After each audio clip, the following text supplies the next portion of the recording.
Welcome and thank you for joining us. My name is Richard Anderson, and I'm your host. This is the Journey Small Business Success Story podcast. You can find us on multiple social media platforms, Facebook, Instagram, YouTube. The links are all listed below. Be sure to hit the subscribe button and give us a thumbs up if you like the podcast. Today, we're with Scott Carter. He is an entrepreneur, apparel king, national company. Scott's got an interesting story. I think once you hear his story and he takes you through his journey, you'll find that even though you think being an entrepreneur can be a daunting task, you can even start where he did, go through the journey that he had and start all over again. I think this is maybe a story of redemption. Give you a little background. I've known Scott for, what would you say, 6-7 years, yeah, 8 years at least, yeah. And I know his family. So tell me a little bit about kind of your growing up, where you grew up, family, how you met Michelle, kids, that sort of thing. You don't have to be specific, but no, it's okay. It's good. I grew up in Bensonville, Illinois. Grew up there, played sports as a young kid. My father and I, and our family, moved to Algonquin in 1979. And that's where we kind of started over. Really, the basic principles of my whole life started there because I was 11 when we moved. Found a great group of friends that we stayed together. We still stay together now. Michelle was kind of funny. I knew Michelle because she was friends with my sister. And she's 4 years younger than me. So, yeah, when you're a senior in high school, eighth graders kind of doesn't work out at that time. But we've always had a kind of a thing for each other, and that kind of worked out later on when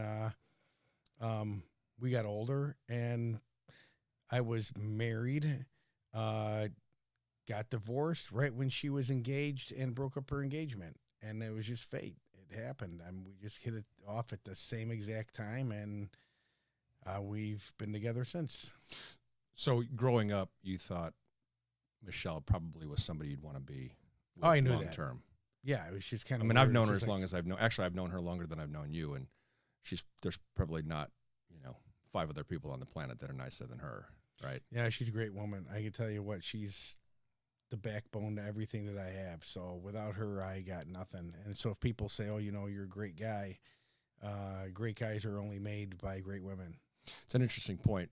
They do say that a lot, right? They say behind every good entrepreneur or behind every good man is a good woman. Yeah. It's true in almost every case that I know. If you don't have that, then you really don't have anything. I mean, my wife. Yeah. She's probably one of the most mild-mannered people that you've ever met until she's not, right? And so she's pretty fierce when it comes to defending her family and her husband. How many times has Michelle defended you even though you were doing something stupid? I can't even imagine the stupidity stuff that I've done, So, but that's part of growing up. Yeah. I mean, so you met her early on, mm-hmm. 8th grade, roughly. Mm-hmm. And then you were married, got divorced. She was going to get married, mm-hmm. broke up. Take it from there. What happened? It's great.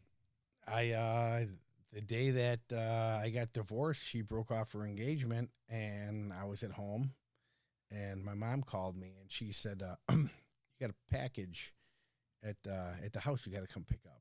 I'm like, "Okay." So I went over to the house, and it was actually a dozen roses from Michelle, and she said, "If you ever need anything, let me know."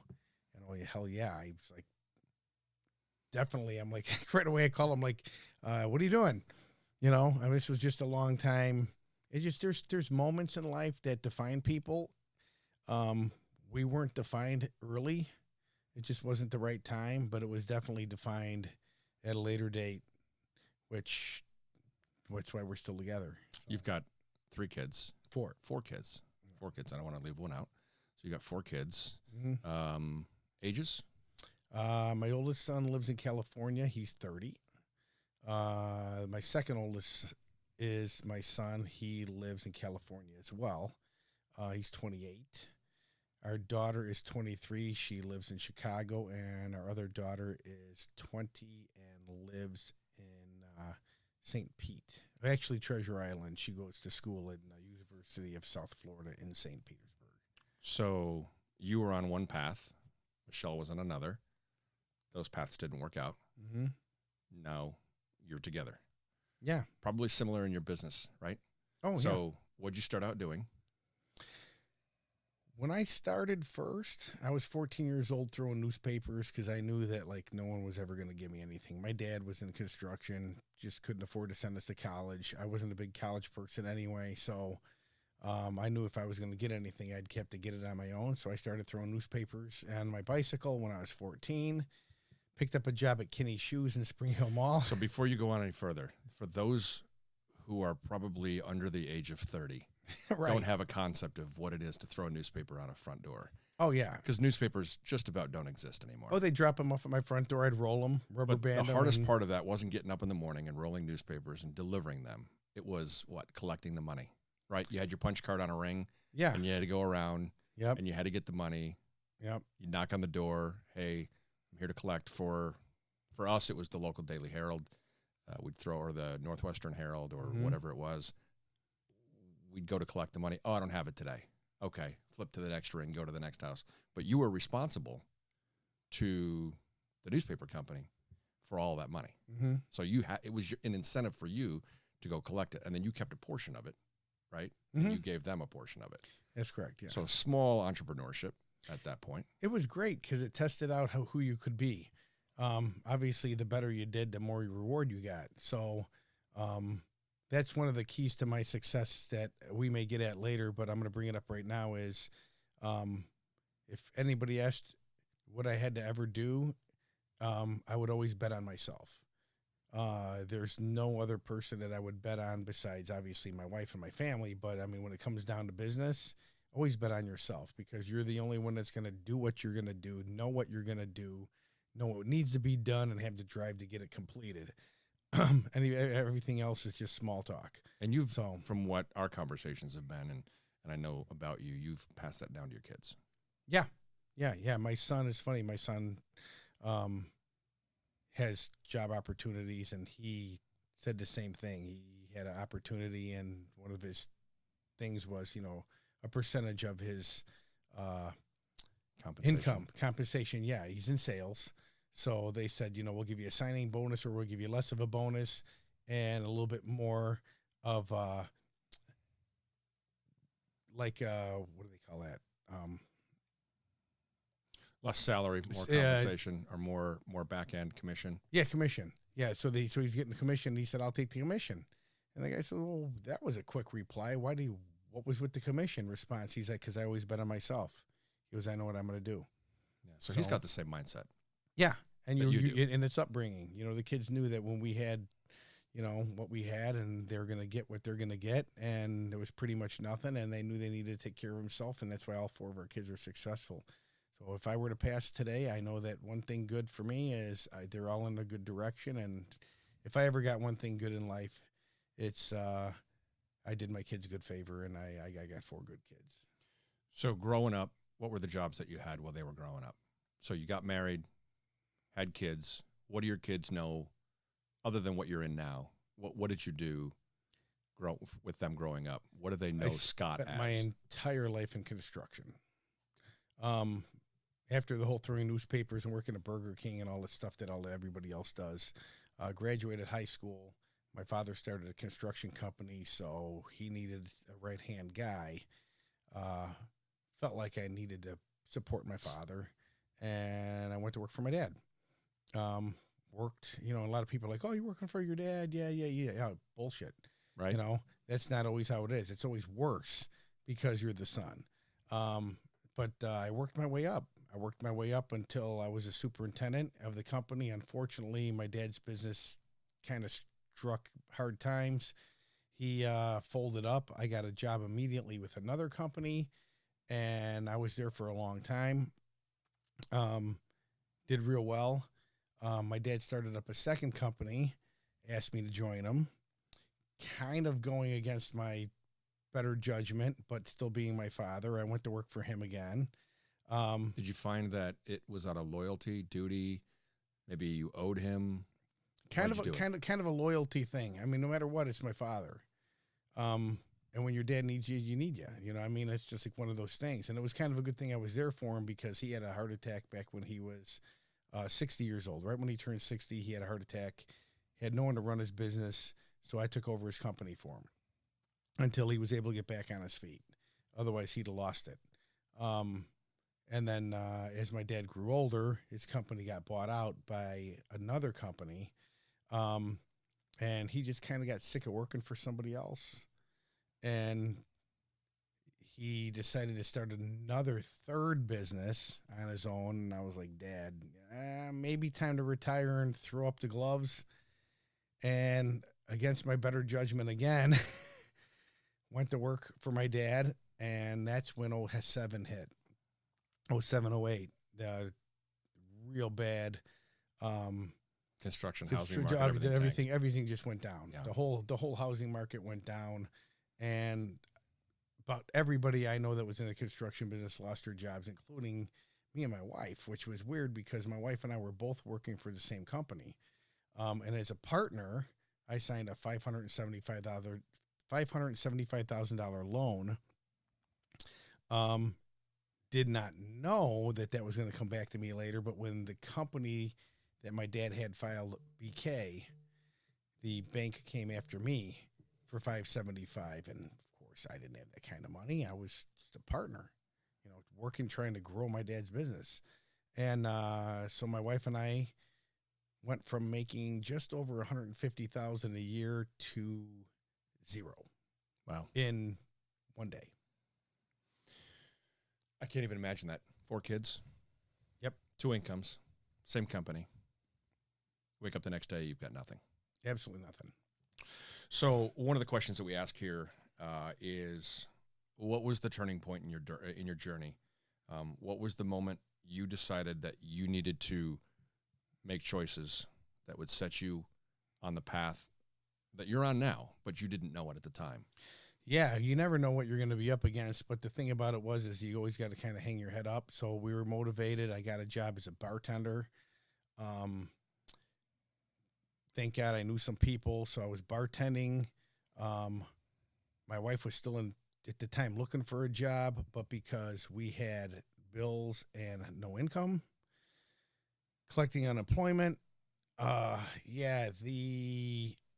dealership decided to send a flatbed to our house and take both of our cars out of our garage.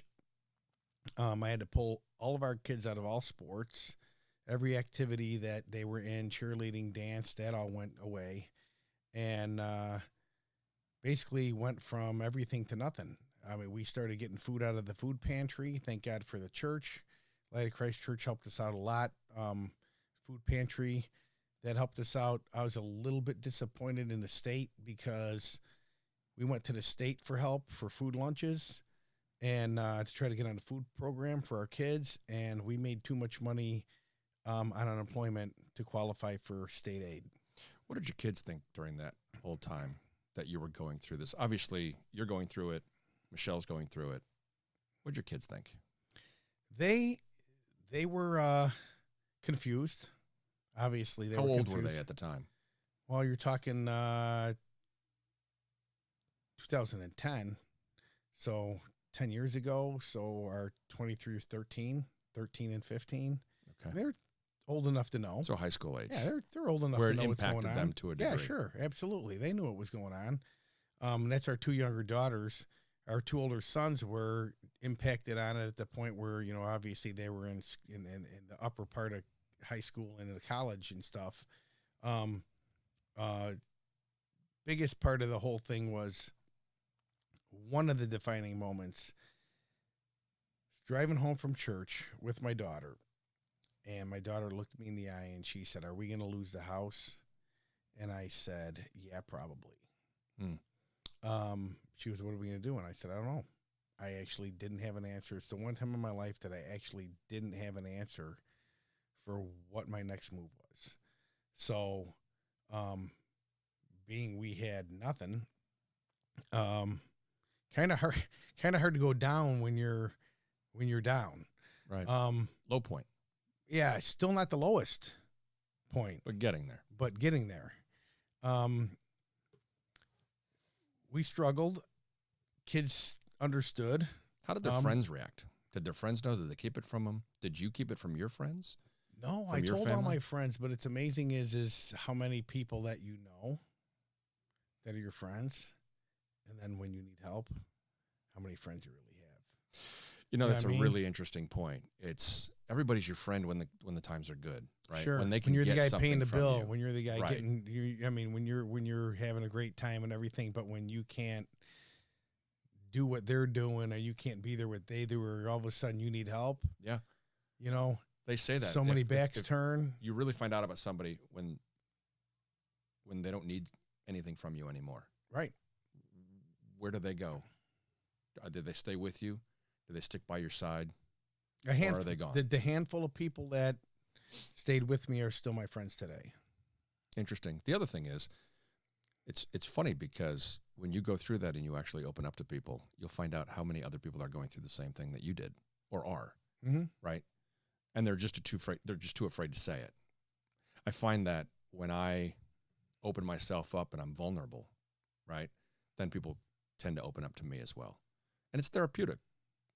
To me, anyway. I don't know how you feel about it, but part if of I my can life. talk about it and work through it, I often then don't feel so isolated, alone, right? You don't feel like you're going through it, and there's no one else in the world that could possibly be going through what because you're on an island. You don't know what everybody else is doing, so you just sit there and say, well, I'm going through this. I'm not going to share it with anybody because then everybody's going to know, right? Everybody's going to know what you're going through, and then you're exposed. When really, most people want to help. Your friends want to help you. Right. And that's what you're saying. You found out really who your friends were. Right. Versus who was, in today's age, I think we'd call it fake. Right? Who's fake and who's not. Right. And so you went through all that, yet you said that wasn't your lowest point. No. It got worse. Yeah. So we're still struggling, trying to figure out what we're going to do. And it really didn't hit me until one day when my wife and my daughters were out, and I can't remember where they were, but I want to say they went to Goodwill to try to get some clothes for the kids. And that was back when Goodwill's not what it is today. Oh, no. Goodwill there was like, a stigma back then. Yeah. Like Goodwill was like you didn't go to Goodwill. Right. Like not like today where you drop stuff off of Goodwill and they sell it and you go there shopping for, Nike stuff people dropped off or whatever. But it was just old-fashioned Goodwill. We never thought we'd ever go there. And I'm not going to lie. I mean, when we had everything, you lived like you had everything. But when you don't, it's amazing how you could still survive and not have anything. Growing up, the amount of times that I said myself, and I heard other people say, if I only had, right? If I only had more money. Like when I was making $25,000, if I could only make 40, if I could only make 45, if I could only do, and then you get to that point and you want more. Well, yeah, because sure, it's because not you enough. live to your means. Right. You're supposed to live under your means, but I would bet you that, and I don't have any facts to back this up, but I bet you a lot of people don't live up, to their means. They probably live past their means. Most people probably do. Because they want to show everybody else what they have. Right. Instead of doing the hard work and saving and doing the right thing and living below their means. Yeah, and you don't really realize that until we've all done it, right? I mean, everybody still does it. It doesn't make a difference. It doesn't make anybody a better person or a worse person. It's just part of life. But when you go through what you went through, you learn to appreciate what you actually had, right? Right. I mean, I can tell you from my experience, I mean, we're talking about yours, but I know just with what I went through, there's something humbling about that experience that you never want to feel things that you again. Never appreciated before. Correct. Right. The value of $1, the value of a friendship, right? The value of a day. Yeah. Right. Yep. So, yeah. So you're driving home, talk to your daughter. She asks you, "Are you gonna lose the house?" You don't know. Right. And I didn't know at that point. And then a couple of days later, my wife and my kids are gone, and worst thing you could do is leave me alone. Don't leave me alone. Because when I'm alone, you're already at rock bottom. Your brain starts going through a lot of things, and I thought at one point, and I know I'm going to get emotional, Yeah, but I really thought I was You'd hit rock bottom. I was a bad father. Mm. Maybe a bad husband, or just not a good parent to let this happen. I mean, who does this to their family? I just so I stuck a 357 in my mouth and I thought about pulling the trigger. I really did.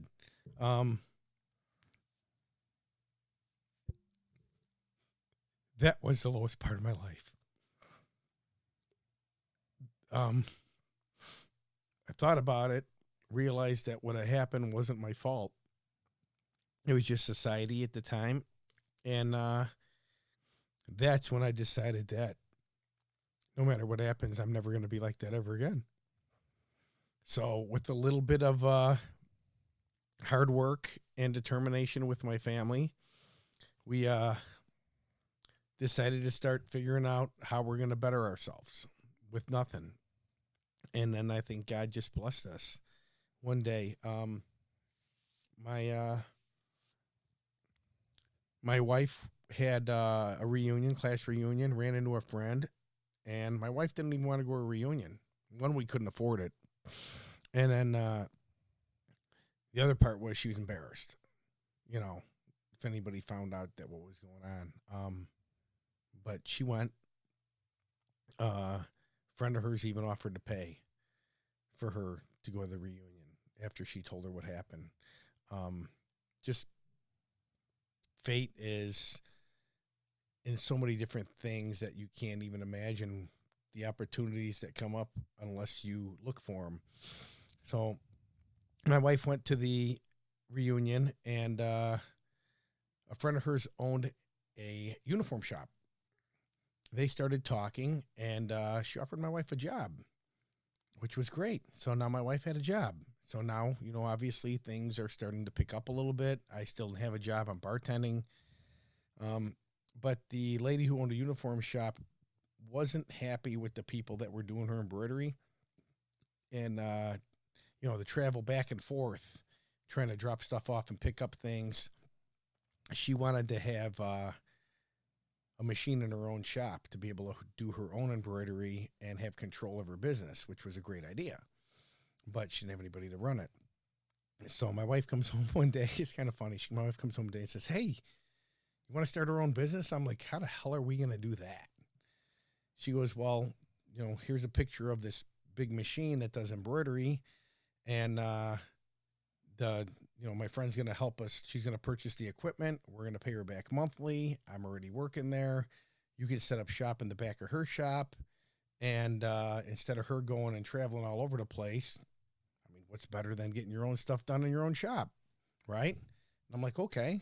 So, I didn't even blink an eye. So we got the machine. I started working.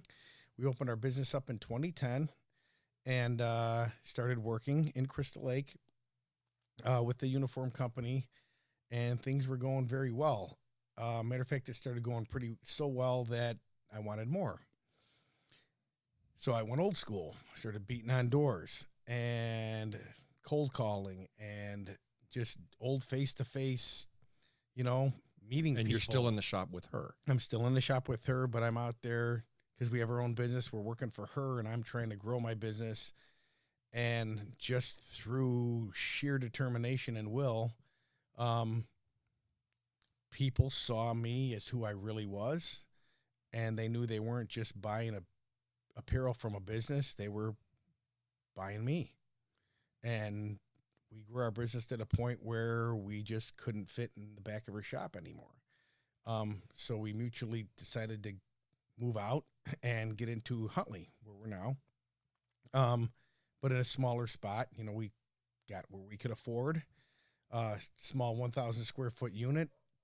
And we were there for probably 3 years, to the point where our name got out. People knew we did good work. People knew we had great turnaround time. And I was still beating on doors, trying to grow the business, and got to the point where it got so busy that we moved into the 3,000 square foot unit we're at now.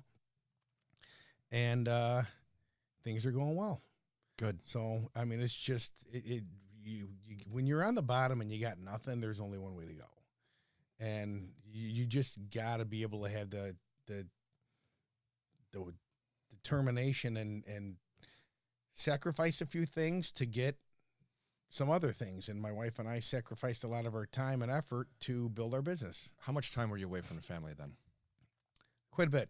Yeah. Yeah. And that was one of the things I regret, was not being around my kids as much, but I think they understood where we're at that point.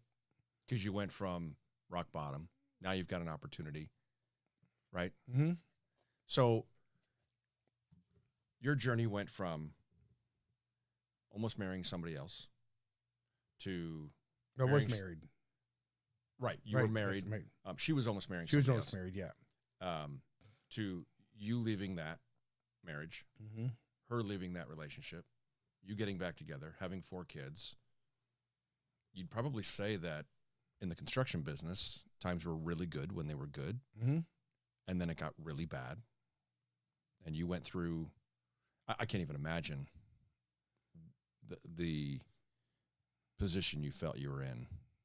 And I know, just as a father going through not something similar in how you reacted to it, but in that same similar position of feeling helpless, that you do feel like a failure.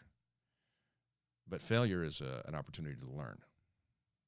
So you learned, hey, I can do this. Then you provided for your family. The thing that sucks, I think, about starting to be successful, or thinking you need to be successful, right? Because I think there's a difference between being successful and thinking you need to be successful, is you feel like you're failing your family at a certain point when you're not around all the time. But you wouldn't have changed anything, would you? No. Knowing what you went through. And I think people sometimes are afraid to take that step into their own business, entrepreneurship, small business, because they feel like, well, I'm going to be letting my family down because I'm not going to be around all the time. There's got to be balance, right? Work-life mm-hmm. balance, they call it. So I would have to say, knowing you for as long as I've known you, you're in your field, you're one of the most successful people that I know in that. And so you've gone from being rock bottom to a success story, a modern day success story. In the environment that we're in, it's not easy to start your own business, right? What do they say? 9 out of 10 businesses fail. Mm-hmm. So you're the 10%. And out of those, how many actually get to be very successful in their field? I just know that you have customers all over the country that you ship things to. And you've built it from sheer will and determination. So I've got some questions for you. Okay. All right. So I want to kind of get away from the heavy stuff. Mm-hmm. I know that was emotional for you. I appreciate you sharing that. Yeah. I think people can understand and relate to that story on some level. Maybe they've been there. Maybe they've been close. But I do appreciate you sharing that. It took a lot, I'm sure, to share it, but I do appreciate it.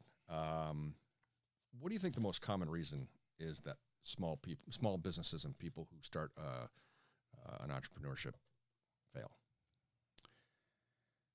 Give up? Well, maybe they expect too much too early.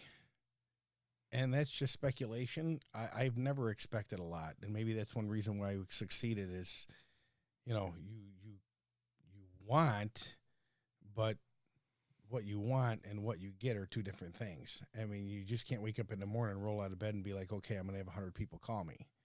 You have to get out there and you have to find those people and entice them to call you. You have to be better than everybody else. You might not have to be the cheapest. You don't have to be the most expensive. You just have to be fair. And I think if you're fair at what you do and you're honest, people can't find that. Honesty and good turnaround time and fair product and great workmanship. I mean, where do you get that?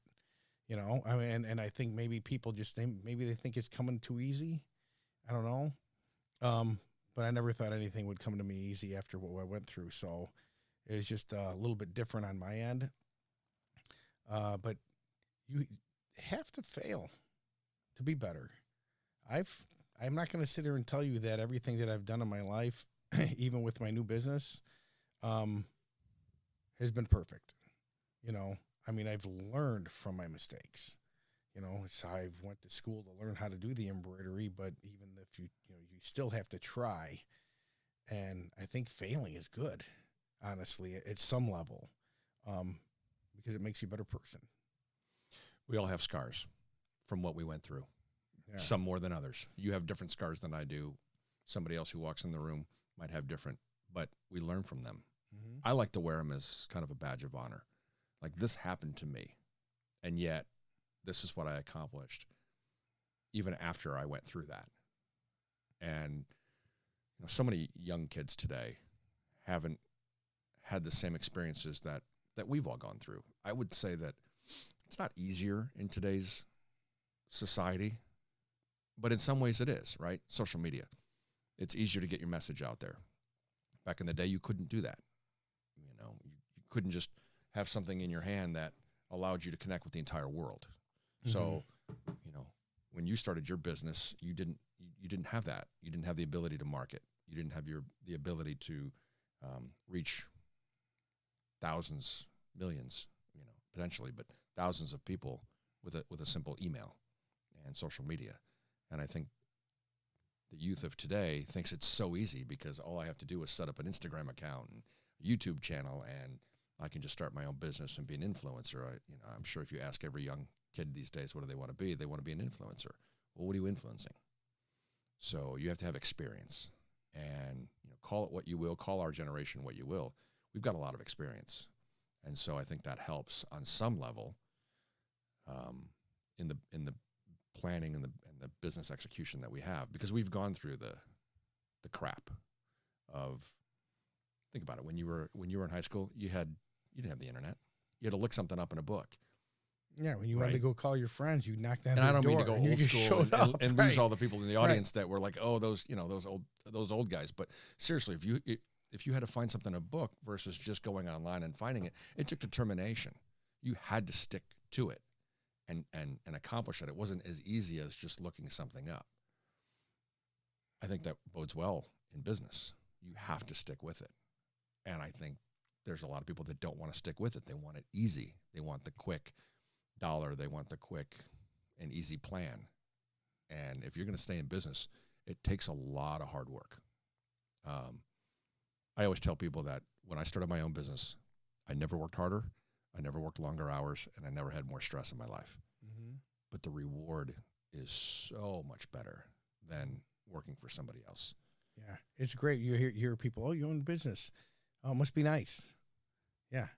Getting up at 3 o'clock in the morning every day to go to work, try to get a ton of stuff done, working 80, 100 hours a week. I mean, and that's not a lie. I mean, when it gets crunch time, I mean, around the holidays, it's crazy. Oh, yeah. I mean, from October to December, it's like 7 days a week, but you do it, right. But then there's time off. I mean, you risk and reward everything.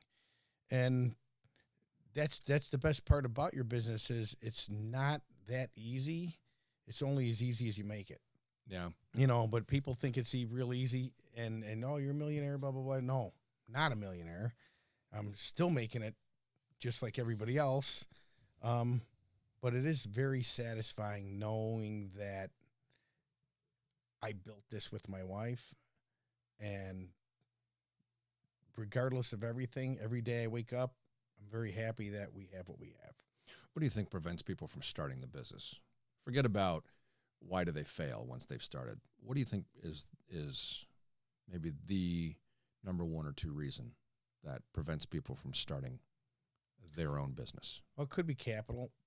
Not have enough capital to start. But even if you get past that, maybe they're just not sure about themselves. Is it really what they want to do? And it's so hard for kids nowadays. It's like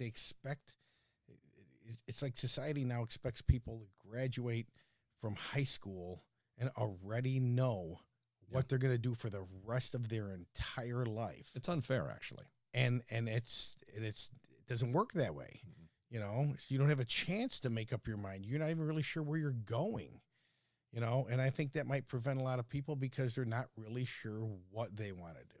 And that's the flip side of today's generation, right? They might not be as experienced as our generation, but they have everything coming at them 1,000 miles a minute, right? They're bombarded with opportunities. You see something, oh, I want to go do that. Oh, I want to go do that. Oh, I want to go do that. And they really don't know what they want because there's so many opportunities out there. I would say that not only capital, but lack of focus. They really just they can't decide on one thing. Mm-hmm. So to those people, I would say, choose something, right? 9 times out of 10, businesses fail. First business my wife and I ever started doesn't exist. We tried it, didn't work. Tried something else. So, it's like riding a bike. You got up. Imagine if you just rode it for the first time, fell off, never tried it again. Same thing. Start a business. Oh, didn't work. Well, I'm not going to try it again. I think that's the hardest thing for people is just getting started. Mm-hmm. You can start a business with as little as $100, $500, $5,000. People start businesses out of their garage, their basements, wherever. I mean, we've been in business for several years. We now have a corporate office, but we didn't have that to begin with. You didn't. You worked out of your house for a while. I worked out of my right. house for years in a garage. But you got to have the willpower mm-hmm. and the desire. What are some of the sacrifices that you had to make along the way in what you're doing now, in this journey to get you where you are now? What are some of the sacrifices that you had to make? Part of that probably would be putting in hours and not being there for my family as much as I wanted to. But I knew one thing, if this company, when we started it, ever got to the point where all I did was constantly work and never have a family, then it's time to find something else. Or if I ever got to the point where I didn't want to get up in the morning and go to work and I lost my heart into it, then it's time to move on to something else. Fortunately, I haven't had that problem. I've somehow, even working as much as you do, you still find that family work balance. Because that's, for me, that's why I go to work. Yeah. Right. Like I do it for my family. I do it for my wife, for my daughter, for my parents, for everyone connected. Because, first of all, I don't want to fail. I'm not afraid to fail. I just don't like it. Mm-hmm. And so when I do, and trust me, I do, but I learn from it. And so, but that's why I get up in the morning. If it was just me, I don't know. But I mean, I've got the drive to do a lot of different things, but they're the reason that I did what I did. Because like you said, at your lowest point, are you a good father? I ask myself that probably 100 times. Am I a good husband? Am I a good father? Did I fail my wife? Did I fail my daughter? But we go back to the conversation we were having earlier of every good man has a good woman behind him. My wife, through thick or thin, has stood by me. And she was even more supportive. When we were on our lowest of lows, she was there. She knew she had to carry the load. She still had a job. So, and I'm assuming Michelle was the same way. Mm-hmm. Very much so. If I know her the way that I think I do. Absolutely. So let's get into some different things about your business and you specifically. What percentage of your revenue comes from marketing and what comes from referrals? What would you say the split is? I'd probably say 75 to 80% referrals. Yeah. Yeah. I think most successful businesses, small businesses like yours, mine, I think that's probably true. Even as high, mine is probably even as high as 90% in some cases. Yeah. But you'd say at least 75, 80% of your business. Least. And then the rest is just. I mean, at some point you just don't even market anymore because there's you always so much market, business coming in. But there's business coming in, but it's always from people that say, hey, I know this guy, or, I saw your work, or, you came up number one on Google. Yeah. So it might not be a direct, it might be a second or third tier. It could be yeah. Good. Something that you think is true that nobody else thinks is true. About business? Business, personal. Something that you hold as a truth and other people might not think so. I say it's truth for me is pretty much, God family work. I mean, that's what it should be. I mean, you can't have family without work, but yet you can't have work without family. And ultimately, on top of everything, if you don't have some sort of, religion to have a faith, and maybe I'm going off subject, but to me, that's something. You got to believe in something, and you got to believe in yourself. That's it. If you can't believe in yourself, and you can't believe in your family, you got nothing to believe in.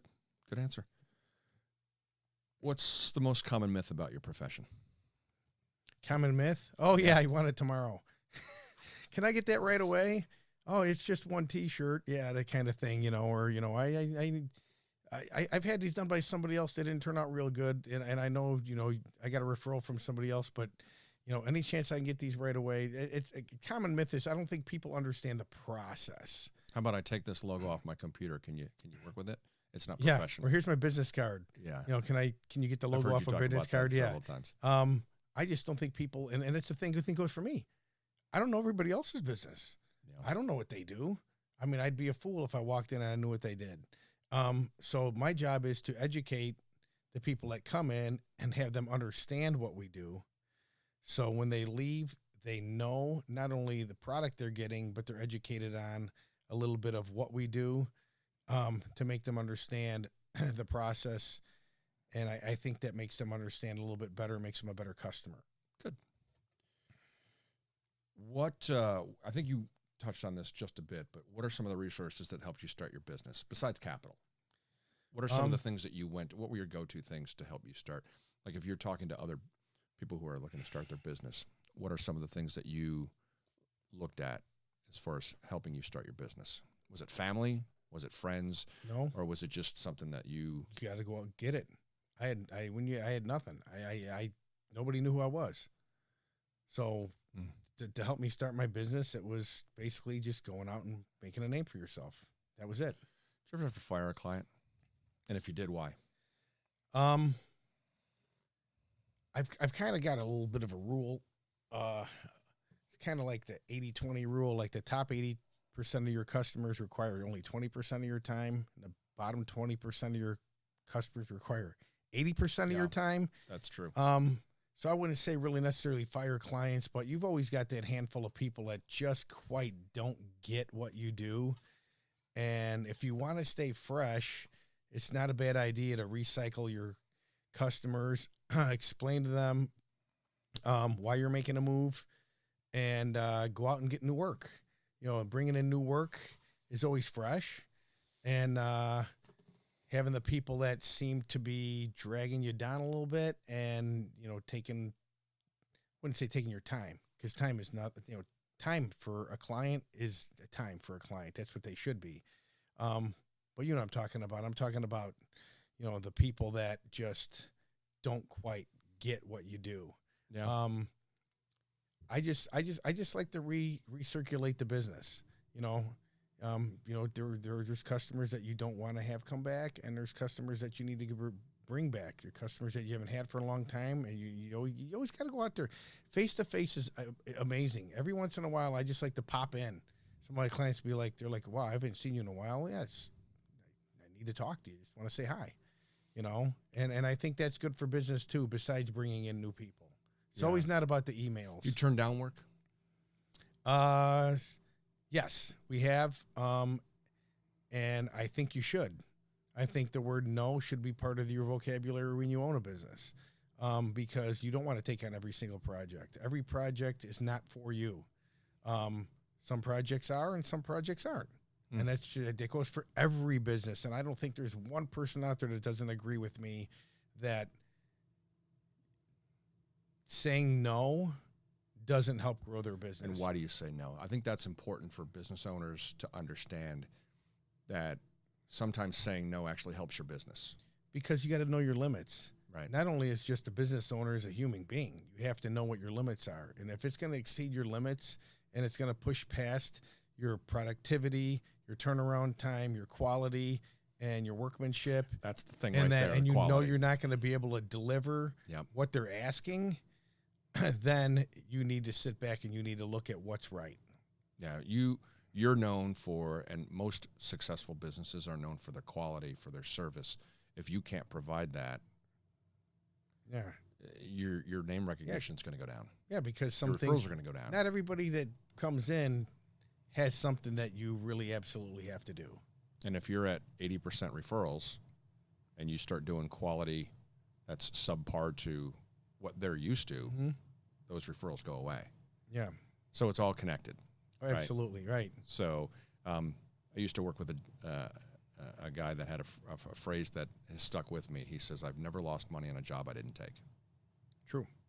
So, that's kind of stuck with me in situations where I could go and do that big job, or I could take on that client, but I know that it would either put me in a financial position that would be adverse to the plan that I have, or I'd have to go out on a limb. And I'm not talking about just going out slightly on a limb, like way out on a limb that if it broke, I'd be ruined.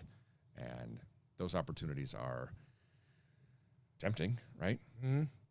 I'm sure you've had some come along and you're like, wow, I could really do that and take on all that additional work.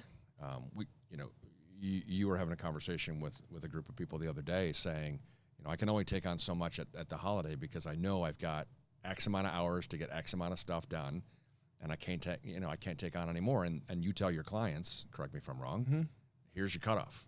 If you want it by this day, you've got to get it in by this time because there's only so much to go around. Well, that's for any good company does that. I think that's a good procedure. I mean, my wife and I were looking to get some videos converted into DVDs, and we weren't in a big hurry, but we just happened to be sending it to the company in November. And one of the things was, if we don't have everything by October 31st, you will not make Christmas.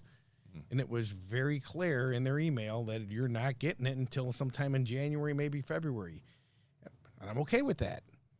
They have a business to run, and I'm actually better that they said that because they were true. Be honest. Once you lose your honesty with clients, I think you lose your business. Something that goes hand in hand with that, and it's kind of off topic, and it wasn't going to be my next question, but you brought it up.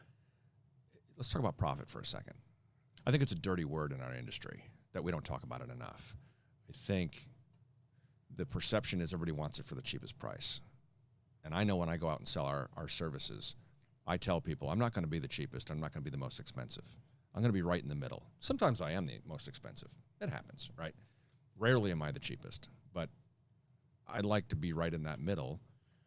And I tell people I need to make a profit to be in business. Well, this guy's, giving it to me for this price. I can't match that. I can't be in business and provide the level of quality and pay my guys what I need to deliver the service that you're then got referred by X client to come give you that service at any price less than what I'm quoting you. I think it's a dirty word in our industry. What do you think? I agree, because every mistake I've ever made in my life as far as purchasing something, even on a personal level, I've always tried to go the cheaper route, and it never paid off. I'll never forget. My wife was like, let's get the king-size bed. I'm like, we don't need a king-size bed. I'm not paying an extra $1,500. She's like, yeah, but we need the room. And I'm like, no, we don't. Just get the queen. Well, like a year later, I'm like, damn it. We should have got the king. What's wrong with me? Especially if you have animals. Yeah, and you got a couple dogs on the bed, too. I mean, it's just so... Think about what you really want, and think about what you're going to expect. Now, there's people out there that do cheap work, and don't get me wrong. More I don't than want do to good be, work. More than good work. That's the thing. You get what you pay for. I'm not the cheapest. I'm the most expensive. I'm fair, and I do good work. If you like fair and good work and good turnaround, then we got the corner marketed, or the market cornered, I should say. But you live by those rules, you're good. Somebody comes in and they're like, yeah, can you meet that price? And I know I have to cut a corner to get to there. Remember I said no is a good? Mm-hmm. That's when you say no. It's times for that. It's kind of the opposite of, think about the government. They raise a tax, that's never going to go back, right? They take it, it's never going back. You go back on a business level, you go back on your price. Let's say your price is $100 and you go to 75 or you go to 80 or you go to 85. The customer's going to expect that going forward. So you just cheapened your product or your service. And that's one of the reasons I try not to do it. Do we run specials? Yeah, from time to time, but they're limited, just like every company does that. But I refuse to reduce my price because then I can't be in business. And so profit has to be one of those words that we as a business community have to start talking about more with our clients, because think about how many people don't stay in business. What we said, 9 out of 10 people don't stay in business. Why? Because they don't make enough money to stay in business and deliver the products and services that the general public is used to. I mean, think of how many retailers are going out of business. Yeah, it's become because of Amazon and a few other things, but they're probably not either charging enough money, or they got themselves into a situation, as we were just discussing, of, well, we can do all this other stuff too. And maybe they didn't focus on what they really did well and charge a fair price for it. Instead, they got into, Toys R Us used to be a small store, then they got huge, and they went out of business. Now they're starting over again, and think of all the big box retailers that are gone. Think of all the small businesses that you used to know as a kid growing up that are no longer there. Which ones survived, right? The ones that were fairly priced, you knew they had to make a profit, and you solicited their business. So, convenience stores. Convenience stores are charging an arm and a leg, but you go in there because it's convenient. So that model is built all over the country. Mm-hmm. In what you do and what I do, if we don't charge a fair price, we're not going to be in business. Right. So I think profit's a dirty word. So we talked about maybe a time when you failed. So I don't need to go through that, but who are 3 people in your life that influenced your business decisions? You don't have to name them, but if it was an uncle, if it was a grandfather, it was a father, it was a friend, are there 3 people that influenced where you are now? Definitely my wife, number 1. It's a good answer. She influenced me a ton. My accountant, thank God he's an amazing person, but a great friend of mine. And he's not local, right? He's in Florida. My accountant lives in Florida. Yeah, we travel down and get our taxes done every year to see him, not only as a friend, but as business partner, business client. And it's worth it because you can't put a price tag on not only what he does, because he's same thing. He's fair and he's good at what he does. But we're friends, and he's guided me through so many decisions. I got to say, if it wasn't for my wife and him, I'm not really sure if I'd be where I am now. And the third person I would say, honestly, is probably me. I don't have a third person. It's really my wife and I, my accountant. The 3 of us, when we started the business, he told me what we needed to do. I followed his recommendations. My wife has told me to do things, didn't always agree with her, finds out she's right, like usual. And that's pretty much what's guided me. I've had friends, but not in the perspective of like business, influencing my business. It's everything that we've done has always been really tight knit. You're a team. Yeah. It's kind of like a 3-person team. If you could choose another profession, what would it be? Ooh, I wish I was a professional golfer, but that's going way off a track. Yeah, but, let's not. But you're a good golfer. That's I'm not bad. But if I could choose another honest profession, not really sure if there's anything else out there right now. I enjoy what I do. There's a lot of people that I see, and I'm a people person. You can't ever stick me in a cubicle. If you ever shoved me in an office in a cubicle, I swear to God, within an hour, I would have the walls completely torn down. Yeah, I'd quit. And I'd be fired in 2 minutes. I could never do it. We both done it. And no, I could never not going to happen. Could never go back. Nope. It's funny. I've had guys that worked for me, and they've gone off and done a couple of other things. And I'm going to go work in a factory. I'm going to go work in that. And every one of us regretted their decision.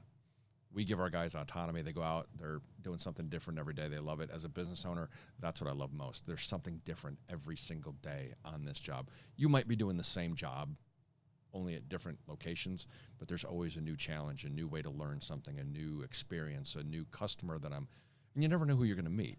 Mm-hmm. And you never know who knows somebody that knows you or knows them. So you have to treat everybody fairly, right? I've got some of the biggest clients just from being at the weirdest places you would never even imagine that you're going to meet someone. I was at Parkside having lunch with a client. and some guy overheard us talking, and next thing you know, I gave him a business card, and I'm like, yeah, this guy's not going to call me. Like 3 weeks later, the guy called me. Winds up being one of the best clients that I've got right now, you know, and it just happened to be one of those things. You just never know who you're going to run into. You know, you just don't know. And the more exposure you get as a business owner, the more you really have to be on all the time. When I say on, I'll use the air quotes, on all the time, because you never know, are you going to run into one of your clients? Or are you going to run into somebody who knows one of your clients? I was at a party over Christmas. No less than 3 people came up to me and said, "Oh, you're Richard Anderson." I had no idea what they meant, but they had heard from a friend of a friend who knew somebody, might have saw me, saw my stuff on social media, whatever. So you never know who's watching. Right. You never know who's watching. You never know the opportunities. And you never know when the next opportunity is coming. If you had to put a quote on a billboard, what would it be? Always bet on yourself. There you go. It's good. Like that. Simple. What's your favorite meal? A sucker for Italian. We're getting into food. the lighter questions now. Italian food? Anything specifically? My pizza's my downfall. I could have pizza just about every day. I love pizza. My wife makes the meanest lasagna. I literally think I could eat lasagna every day forever. Good lasagna is really good. Bad lasagna I'm talking is really like bad. Yeah. I mean, she makes it like old school, Good like stuff. Yeah, from scratch. It's not the vegetarian crap. No, I'm talking meat and cheese. Yeah. If you were given one superpower, what would it be? Probably just to, I wouldn't say keep an eye on my kids, but just to envision everything that I could see about my family, because life is so short. I don't want the power to be about myself. I want the power to be more about the people I love. I think that speaks a lot to who you are as a person, just from a personal standpoint. I think you put everybody else first, above yourself, which is a great quality to have, Scott. By the way, you shouldn't be ashamed of it. What are you not good at? We've already established you're good at golf. So what are you not good at?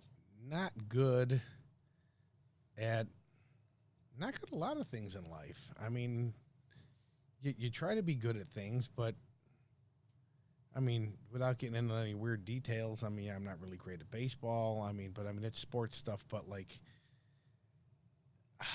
Is there one thing business-wise that you're not good at that you wish you were better at? Maybe business-wise, I'm not really good at. It's tough because you want to say you're so good at a lot of things, but I guess I'm not. You know what? Honestly, guess I'm really not good at taking that next step. Okay, I was going to say, I'm not good at taking the next step. If you struggled with it, I was going to say the same thing, knowing you. If it wasn't for my wife and my accountant making me make moves that needed to be done, I'll sell you yesterday's newspaper, or I'll sell ice to an Eskimo. I have no problem with that. But as far as the business part of it goes, if it wasn't for my wife and my accountant really knowing where to move and what to do and taking that next step, I'd probably be still stuck in 1,000 square foot single machine. Yeah, I'm just, you know what I mean? So you got to have good people behind you. I'm just not really good at moving forward. And you know why? I'm scared. We have this conversation why I'm scared? Every time I'm at your shop. I'm scared because I saw my dad fail at 3 businesses, because all 3 businesses, he got too big too quick. Yeah. And I promised myself till the day I died I would never get that big, to the point where I got too big and couldn't provide people with the quality and the service that they deserved. And because of that, I hold back. I don't want 400 employees. I'd rather keep a small and tight shop like I have, and that's my one downfall. I think we all make decisions based on our parents' mistakes. Mm-hmm. And I'm just now, I've had my own business 6 going on 7 years. I've been in the service industry almost 30 years. Longer than that. I had my first service job at 15. I got a worker's permit That's how old I am. I had to get a worker's permit at 15. But when I started this business, I wanted to make my parents proud. And I didn't want to do the things that they did, make the same mistakes that they did, right? And now I think I have to get away from that, and I have to do what's best for me and my family and my employees and my business versus trying to always please somebody else. I have to start doing for me. The rut that I get into personally is I always want to do for everybody else, and I don't do enough for myself. And, so that's probably one thing I'm not very good at is doing for myself. I'm not talking about a personal level. I'll be the first person to go out and buy this or buy that if I want it. That's not what I'm talking about. I'm talking about in business, taking care of myself. I always try to take care of everybody else. But that's what I was going to say to you is we have this conversation every time I'm at your office in your shop is, hey, have you thought about buying more machines? Have you thought about, hiring more people? Have you we have those conversations. Yeah. So I would say you're spot on. That's probably a great answer. Or it is a great answer. If you could give advice to your 16-year-old self, knowing what you know now, what would it be? If I give advice to my 16-year-old self, knowing what I know now, not future stuff of what I'm knowing now, but knowing business-wise what I know now, I don't know if I'd change anything. I'm pretty happy with the way I grew up. I'm pretty happy with decisions I made. I'm pretty happy with watching other people's mistakes. I've made my own.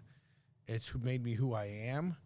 I don't think I would change anything. I've had a drive since I've been 14 years old throwing newspapers. I don't really know if I would change anything personally about that aspect of it. I guess the biggest thing is that I didn't know at age 16 is at that point. I mean, you never know what's going to come the next day. So enjoy every day, and that's one thing I guess you overlook. You forget that tomorrow is not promised to anybody. Do the best you can. That's it. Do the best you can every day. What's the best compliment you've ever given somebody? Best compliment I've ever given to somebody. Not received, but given to someone. Best compliment I've ever given somebody is on their performance.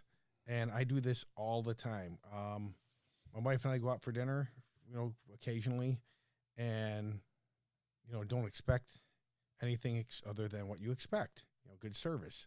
But when someone goes over and beyond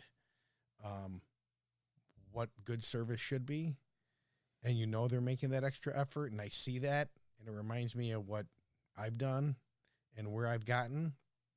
The first thing I do is I always ask them, I'm like, can I get the manager? And they just get this really weird look on their face like, oh, my God, what did I do? And then the manager comes over, and I'm just like, I just got to let you know that not only did we have the best service, but the person who served us is fantastic. And because of them, we're going to come back again. Don't you think that's better than a large tip? I mean, a large tip is good too. Well, but don't you think somebody would rather have the accolade than a few extra dollars? Yeah, because every time I get the same feedback, the guy's like, how many people don't comment like that? Most people are, first thing they're apt to do is complain. What's the thing they say? If you don't like something, you'll tell 30 people. If you like something, you'll tell 3. Yeah. Think of how sad that is. It is. We're a society of complainers. Yeah.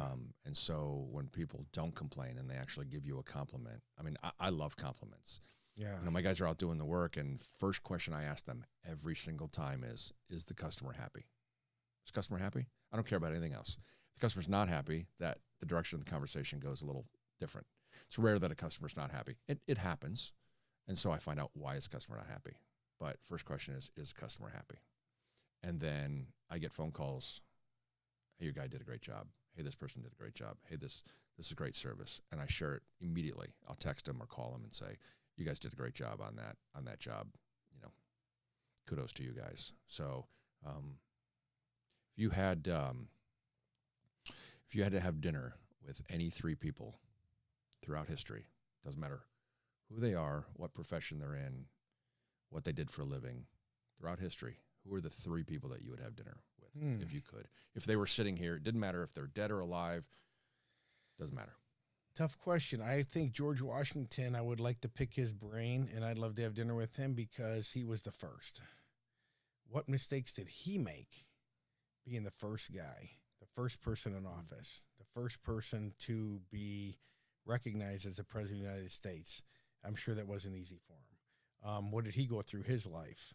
You know, I'm sure he had some ups and downs.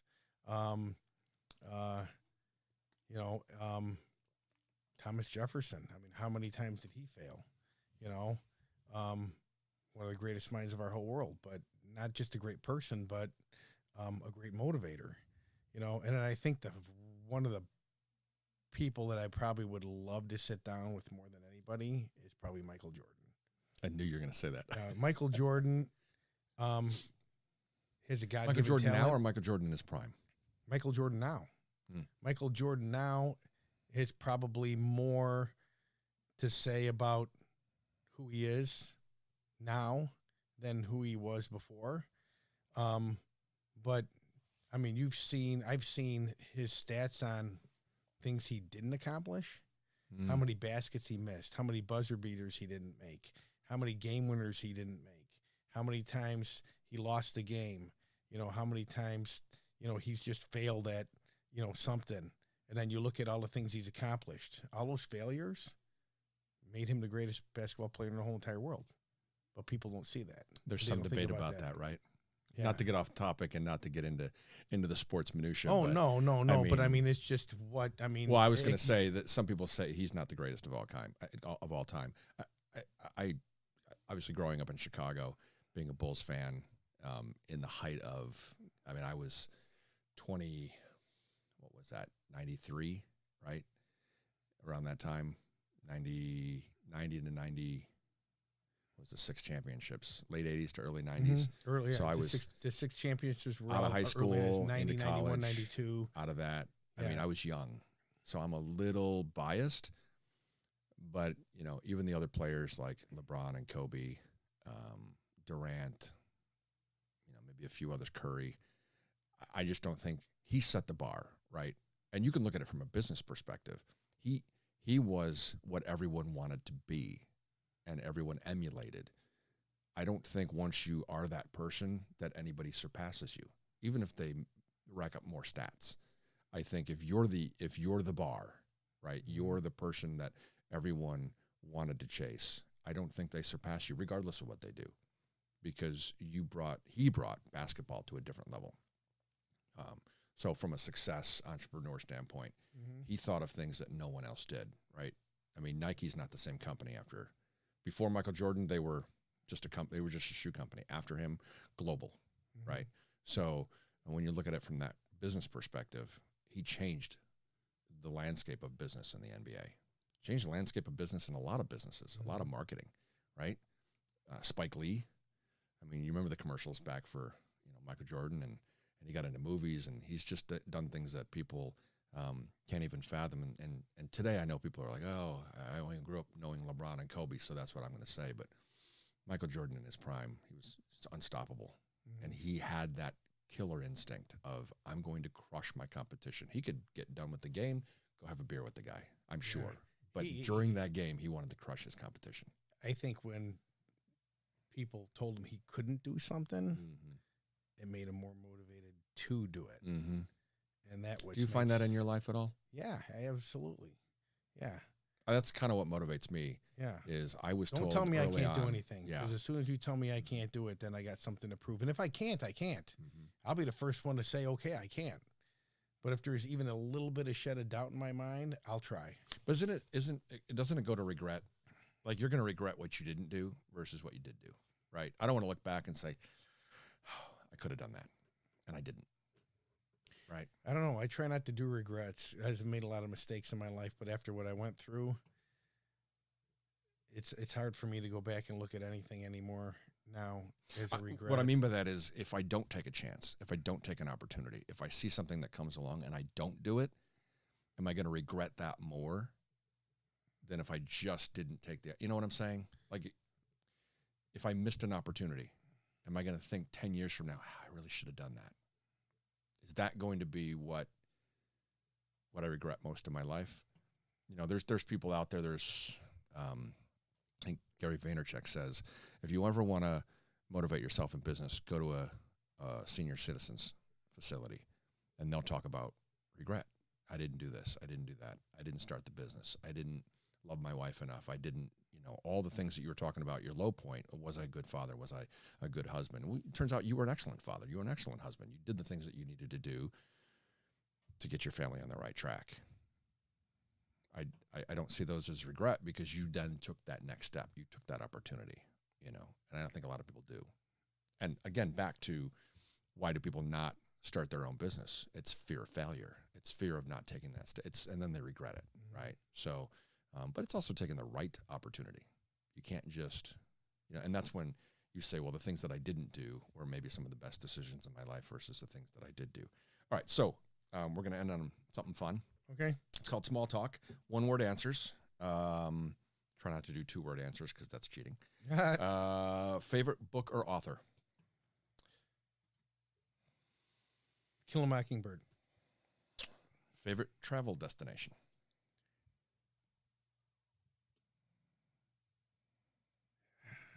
Switzerland. Okay. Favorite food? Which is different than favorite meal. My favorite, if you really want to go, not favorite food, but favorite meal.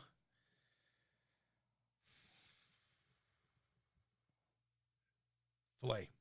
Okay. Favorite movie? The Babe. Favorite sports team? Yankees. Favorite holiday? Christmas. Favorite month of the year? July. Facebook or Instagram? Facebook. Favorite meal of the day, breakfast, lunch, or dinner? Dinner. Fine dining or fast food? Does it matter how much more time you have? Because I don't do the whole fine dining a lot, and I don't really do a lot of fast food. If you had equal opportunity. If I had equal opportunity, I'd take the fine dining. Okay. Early riser, or I know the answer to this question already. Early riser or night owl?